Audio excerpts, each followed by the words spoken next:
जय श्री राम। परम सम्मानी देवी और सज्जनों, आपका शिव पुराण की कथा में बहुत बहुत स्वागत है। आज 5वें अध्याय की कथा की शुरुआत होने जा रही है।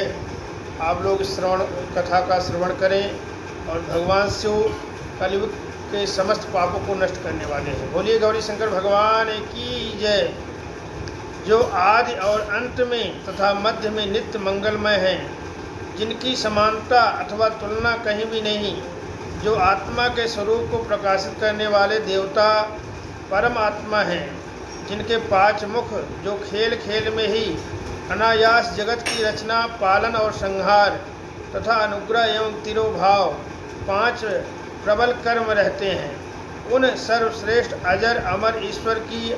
अंबिकापति भगवान शंकर का मैं मन ही मन चिंतन करता हूँ।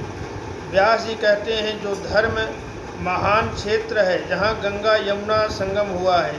उस पुण्य में प्रयाग में ब्रह्मलोक का मार्ग है। सत्यव्रत में तत्पर रहने वाले महातेजस्वी महाभाग महात्मा मुनि एक विशाल ज्ञान यज्ञ का आयोजन, उस ज्ञान यज्ञ का समाचार सुनकर पौराणिक शिरोमणि व्यास शिष्य महामुनि सूत जी वहाँ मुनियों के दर्शन करने के लिए आए। सूत जी को आते देख वे सब मुनि उस हर्ष से खिल उठे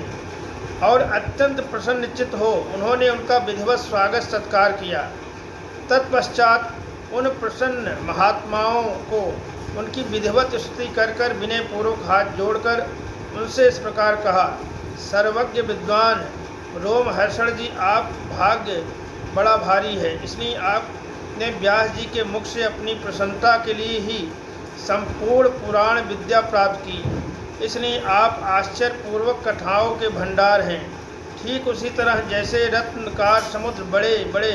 संभूत रत्नों को आगार हैं, तीनों लोकों में भूत वर्तमान और भविष्य और भी जो कोई वस्तु है आपसे अज्ञात नहीं, आप हमारे सौभाग्य से इस यज्ञ का दर्शन करने के लिए यहाँ पधारे हैं। इसी व्यास से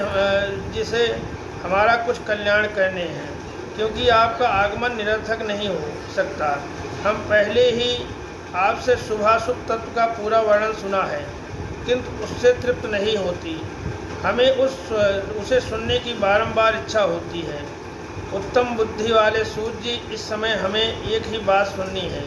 यदि आप अनुग्रह करके तो गोपनीय होने पर भी उस विषय का वर्णन करें। घोर कलयुग में आने पर मनुष्य पुण्य कर्मों से दूर रहेंगे, दुराचार में फंस जाएंगे और सबके सब सत्य भाषण से मुँह फेर लेंगे, दूसरों की निंदा में तत्पर होंगे, पराये धन को हड़प लेने की इच्छा करने कि उनका मन पराई स्त्रियों में आसक्त होगा, वे दूसरों प्राणियों की हिंसा करेंगे, अपने शरीर को ही आत्मा समझेंगे, मूढ़ नास्तिक पशु बुद्धि रखने वाले होंगे, माता पिता से देश रखने वाले ब्राह्मण लोभ रूपी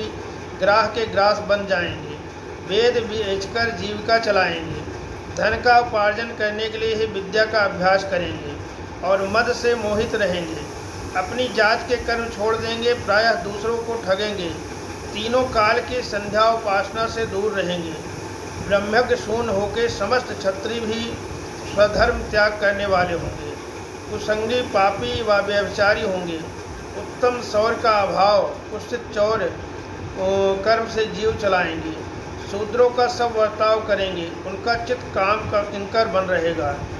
वैश्य संस्कार भ्रष्ट सर्व त्यागी कुमार्गी धनोपार्जन परायण तथा नाप तौल में अपनी कुत्सित वृत्ति परिचय देने वाले हों। इस तरह शूद्र ब्राह्मण के आचार में तत्पर होंगे, उनकी आकृति उज्ज्वल होगी, अर्थात वे अपने कर्म को छोड़कर उज्ज्वल वेश में ही विभूषित होंगे, व्यर्थ घूमेंगे, स्वभावतः वे अपने कर्म का त्याग करने वाले होंगे, उनका विचार धर्म के प्रति कुटिल होगा, द्विज निंदक होंगे, ये धनी हो तो कुकर्म में लग जाएंगे, विद्वान हुए तो वाद विवाद करने वाले होंगे, अपने को कुलीन मानकर चारों वर्णों के साथ वैवाहिक संबंध स्थापित करेंगे, समस्त वर्णों का अपने कर्म से भ्रष्ट हो करेंगे, जो वे लोग अपनी अधिकार सीमा से बाहर द्विजातीय सत्कर्मों का अनुष्ठान करने वाले होंगे, कलयुग की स्त्रियां प्रायः सदाचार से भ्रष्ट और पति का अपमान करने वाली होंगी, सास ससुर से द्रोह करेंगी, किसी से भय नहीं मानेंगी, मलिन भोजन करेंगी, कुत्सित हाव भाव से तत्पर होकर उनका शील स्वभाव बहुत बुरा होगा, वे अपने पति की सेवा से सदा विमुख होंगी। सूत जी इस तरह जिनकी बुद्धि नष्ट हो गई है, जिन्होंने अपने धर्म का त्याग कर दिया है, ऐसे इहलोक का और परलोक का उत्तम गति कैसे प्राप्त होगी। इसी चिंता से हमारा मन सदा व्याकुल रहता है। परोपकार सम्मान दूसरा कोई धर्म नहीं, अतः जिसे छोटे से उपाय से इन सब पापों का तत्काल नाश हो जाए, इस सब कृपा करके बताइए, क्योंकि आप समस्त सिद्धजनों के ज्ञाता हैं। व्यास जी कहते हैं, उस भावतात्मा मुनियों की यह बात सुनकर सूत जी मन ही मन बहुत भगवान शंकर को स्मरण करके उनसे इस प्रकार बोले। बोलिए गौरी शंकर भगवान की जय।